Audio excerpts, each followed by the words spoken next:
महेंद्र मोंगा जी, नरेंद्र परवाना जी, राजकुमार जी, योगेश सोनी जी,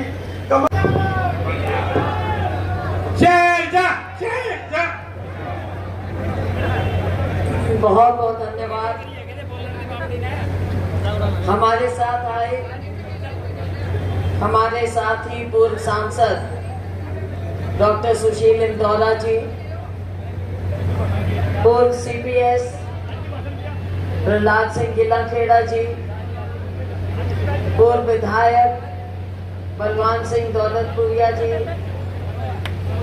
पूर्व विधायक डॉक्टर भारद्वाज जी, पूर्व विधायक कुलदीप बेनीवाल जी, एआईसीसी के हमारे राष्ट्रीय सचिव डॉक्टर विनीत पूनिया जी, सुभाष बिश्नोई जी, डॉक्टर शिवाज जी, गोपाल चौधरी जी, गुलबहार सिंह जी, हमारे साथी पार्टी के स्तंभ अरविंद शर्मा जी, एमसी मोहनलाल नारंग जी, आप पार्टी से लक्ष्य गर्ग जी, बाकी सारे यहाँ पर उपस्थित सम्मानित मंच,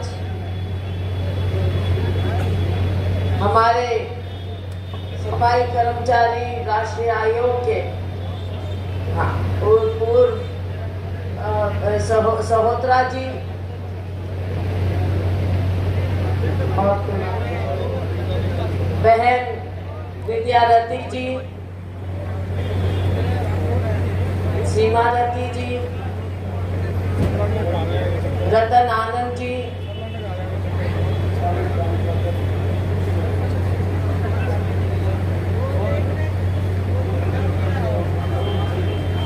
अरुण दुखी जी। चलो अब सम्मानित मंच,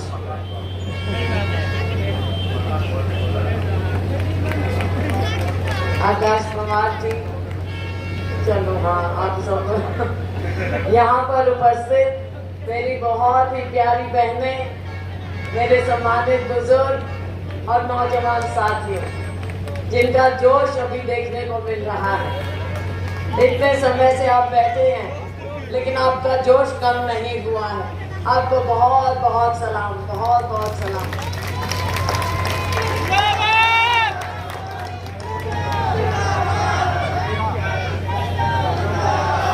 साथियों, बहुत समय बाद फतेहाबाद में हम कितना प्यार उमड़ता हुआ देख रहे हैं कि ये सड़क छोटी पड़ रही है। ये बदलते हुए वक्त का इशारा है। हवा का रुख किधर जा रहा है वो नजर आ रहा है। साथियों, ये तिरंगा, ये हाथ का निशान, लोगों की ये उमंग, ये उत्साह, अगर भारतीय जनता पार्टी के कुछ लोग देख रहे हों तो वो ये समझ जाएं कि समय बदल चुका है।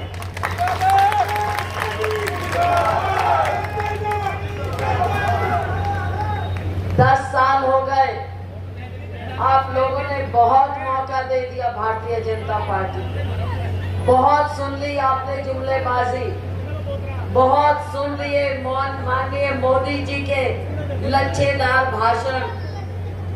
साथियों, असलियत क्या है? साथियों को मिला क्या है? फतेहाबाद के मेरे साथियों, मेरी बहनों, 10 साल में इस देश को पीछे धकेल दिया है, आगे नहीं किया। आगे कोई आया है तो केवल 2-4 लोग, अडानी अंबानी जी जैसे। आज हम यहाँ बाजार में, दुकानें हैं, हमारे व्यापारी हैं, छोटे दुकानदार।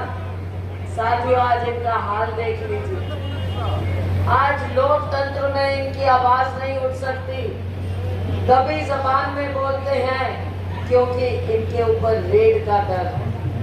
कभी सर्वे के लिए भेज देंगे, कभी रेड हो जाएगी, कभी ईडी आ जाए, कभी इनकम टैक्स आ जाए। साथियों, आज के दिन ये डर और भय का माहौल पूरे प्रदेश को झिंझोड़ के, पूरे देश को झिंझोड़ के रख दिया है। रोज आप पढ़ते हैं, कभी कहते हैं वो भ्रष्ट है। भारतीय जनता पार्टी का तो एक तरीका हो गया है, कभी कह देंगे आपको भ्रष्ट है, कभी कह देंगे मुझे भ्रष्ट है, कभी कह देंगे आपको, कभी आपको, किसी को भी भ्रष्ट कह देंगे। और लेकिन कल को जो भारतीय जनता पार्टी ज्वाइन कर लेगा वो तो भाई वॉशिंग मशीन रखी है क्या कहीं, आप कहीं रखी है कोई दुकान में, वॉशिंग मशीन में को धुल के निकल आएंगे और भाई जैसे रिन से साफ करते हैं ना कमीज सफेद, कैसे भाई वो बात हो जाएगी। अब ऐसे दोहरे मापदंड आप मुझे बताइए, हर एक को इन्होंने किसी ना किसी चक्रव्यूह में बांध दिया। दुकानदारों का जीएसटी से निकलना मुश्किल हो गया, ऐसा बोझ डाल दिया है जीएसटी का। हम बार बार उनसे कहते हैं छोटे दुकानदारों को बख्श दो, छोटे उद्योगपतियों को बख्श दो, छोटे व्यापारियों को बख्श दो, लेकिन वो नहीं बख्शेंगे, बिल्कुल नहीं बख्शेंगे, क्योंकि उनको कंट्रोल चाहिए। ये तानाशाह सरकार है, कुछ ना कुछ आपके सिर पर तलवार लटकनी चाहिए ताकि आप उनसे दबते रहें। लेकिन जब जनता खड़ी हो जाती है, मैं जानती हूँ हमारे साथी आज के दिन इस डर और भय के वातावरण से निकलना चाहते हैं। लोकतंत्र चाहते हैं, लोकतंत्र में सबकी जबान होनी चाहिए, गरीब की, आम नागरिक की, किसान की, मजदूर की और इन छोटे दुकानदारों की, छोटे व्यापारियों की। लेकिन बोलते हैं कि आप चिंता मत करो, चिंता मत करो, इस भारतीय जनता पार्टी से हम भी उठ चुके हैं, वोट हम आपको ही देंगे, वोट कांग्रेस को ही देंगे। सारे लोगों ने मन बना रखा है साथी। मुझे बताइए और अभी बहन विद्यारती जी भी बोल रही, कैसे उनका दम घुट रहा, दम तो घुटेगा। आप मुझे बताइए, आम नागरिक अब कभी कह देंगे आप परिवार पहचान पत्र, फैमिली आईडी लाओ, कभी कह देंगे प्रॉपर्टी आईडी बनाना है। अब ये प्रॉपर्टी आईडी, फैमिली आईडी, ये भी एक चक्रव्यूह बनाया हुआ है, इसमें घुसा देते हैं। मुझे कोई बता दे कि अगर ग था ग लिखा गया तो उसको ठीक कैसे करवाएंगे। कंपनियों ने एक धंधा बना रखा है। पीछे हमने प्रेस कॉन्फ्रेंस की थी, याशी कंपनी को, मेरे पत्रकार भाई भी यहाँ पर मौजूद है, याशी कंपनी को हमने जब आवाज उठाई तो इन्होंने ब्लैकलिस्ट किया।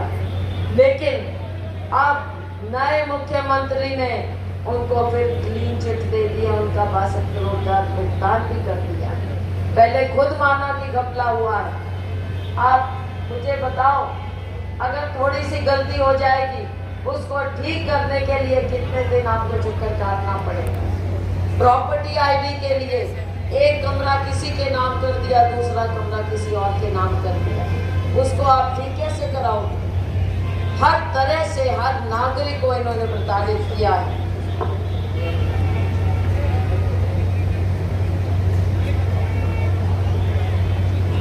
साथियों, अब आपने ये फैसला करना है, फैसले की घड़ी है।